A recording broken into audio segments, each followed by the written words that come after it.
माहिती आहे की अनेक वर्ष ज्यांच्या हातामध्ये एका विशिष्ट पक्षाच्या हातामध्ये आपण सत्ता दिली त्यांची ना केंद्रामध्ये सत्ता होती ना राज्यामध्ये होती।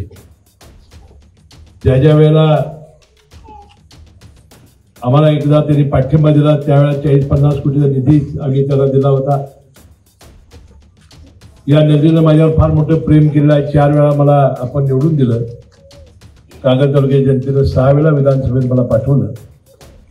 यासाठी माझी काही जबाबदारी आहे म्हणून मी अनेक वेळा निधी देण्याचा प्रयत्न केला आणि आपण बघितलं की अनेक प्रश्न त्यांच्या या सत्ता काळामध्ये प्रलंबित राहिलेले आहेत।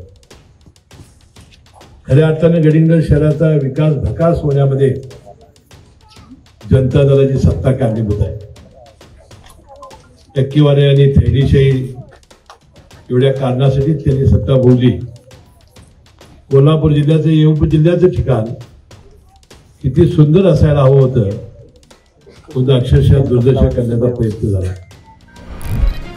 महाराष्ट्रातील ताज्या घडामोडी पाहण्यासाठी लाईव्ह 24 तास न्यूज चॅनलला सबस्क्राईब करा आणि बेल आयकॉनवर क्लिक करा।